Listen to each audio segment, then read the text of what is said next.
కోనసీమ జిల్లా తాడికోన గ్రామ రైతులు క్రాప్ హాలిడే ప్రకటించారు. ఆక్రమణలతో పాటు ఆక్వా చెరువుల వ్యర్థాలతో డ్రైనేజీలు పూడుకుపోయి ప్రతి సంవత్సరం వరి పంట నష్టపోతున్నామని చెప్తున్నారు రైతులు. దీంతో ఈసారి ఖరీఫ్ పంట సాగు చేసేది లేదంటూ గ్రామంలో ఫ్లెక్సీ కట్టి నిరసన తెలిపారు. తాడికోన గ్రామ పరిధిలో 600 ఎకరాల భూమి ఉండగా 400 ఎకరాల్లో రొయ్యల చెరువులున్నాయి.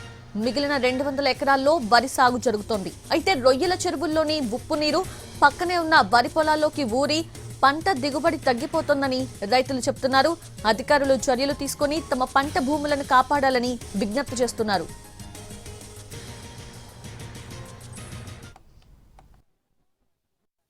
ఇది అంటే మొత్తం 600 ఎకరం అండి. కొన్ని అన్ని కూడా చెరువులు అయిపోయి 200-300 ఎకరం దాకా ఉంటుందండి. వీటి మీద ఆధారం అండి మాకు.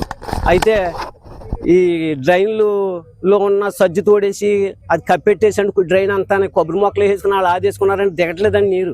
వాళ్ళు తోడినంటే చెరువులో నీరు అంతా కూడా చేలికి ఎక్కిపోయింది. ఆకుమళ్ళి పోవటం, పంట పోవటం. ఇక దాని మీద ఇంకా ఏటలాగా పాడు చేసుకుంటున్నామని ఏడు మానేసామండి. ప్రభుత్వం ఏమైనా చర్య తీసుకుని ఇది ఏమైనా తవ్వితే మేము అందరం కూడా ఊడ్చుకుని బతకగలుగుతాం తప్ప లేకపోతే బతకడానికి ఆస్కారం లేదండి. ఇంక చెప్పేముంది, ఇదిగో ఇక్కడ వరకు ఉంది, ఇక్కడ వరకు వస్తుంది. ఉప్పు నీరు 2 కిలోమీటర్ల దూరంలో ఉంది. ఇంక ఇవన్నీ ఇంక వచ్చేస్తే ఇంకా మేము అందరం కూడా ఊరు పెట్టి